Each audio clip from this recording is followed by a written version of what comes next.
fin manipulateur, toujours enclin à détourner l'opinion internationale des vrais enjeux liés à l'insécurité dans l'Est de la République démocratique du Congo, Paul Kagame se victimise curieusement aujourd'hui en évoquant un complot ourdi contre son régime impliquant la RDC et le Burundi. Son projet de prendre Bukavu n'est plus qu'un vœu pieux. Près de 2000 militaires burundais intégrés dans le dispositif de défense du chef-lieu du Sud, Kivu, sont prêts à en découdre avec le M23 RDF, à côté des forces de la SADC. Une donne que le président rwandais n'avait sans doute pas inclus dans son schéma expansionniste. La RDC et le Burundi sont liés depuis octobre 2023 par un accord d'entraide classique dans le système de défense.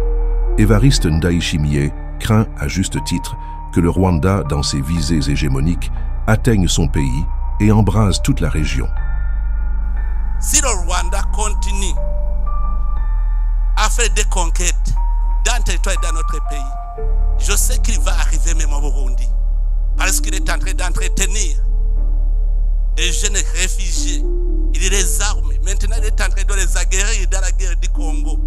Un jour, il veut venir au Burundi. Nous n'allons pas accepter, la guerre sera généralisée. Pour Paul Kagame, la volonté de protéger les Tutsis établis notamment en RDC et au Burundi est prioritaire.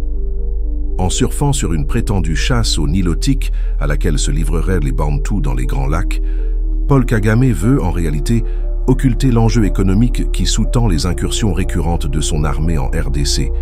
En vérité, la prétendue stigmatisation de la communauté Tutsi en RDC est devenue, pour le Rwanda, un fonds de commerce rentable auprès des instances décisionnelles internationales. La RDC reste un vivier de cohabitation pacifique entre communautés, une qualité qui a toujours fait sa force. De même, la problématique des FDLR qu'il considère comme une menace récurrente à son pouvoir n'est également que de la pure diversion.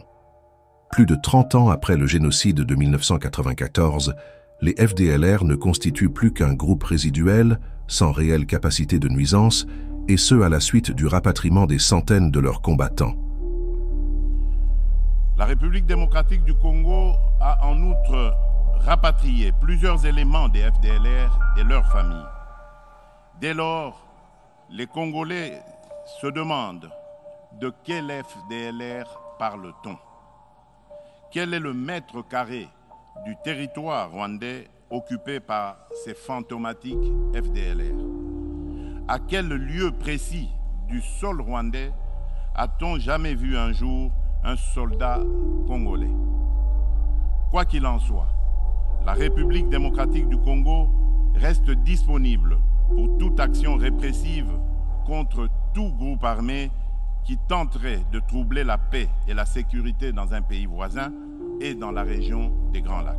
Décidément, l'étau est en train de se resserrer autour du maître de Kigali, qui, de plus en plus, redoute un coup de force sans savoir exactement d'où cela pourrait venir. Sans doute qu'il est en train de subir l'effet retour de la guerre d'agression qu'il a imposée à la RDC sous couvert du mouvement rebelle M23.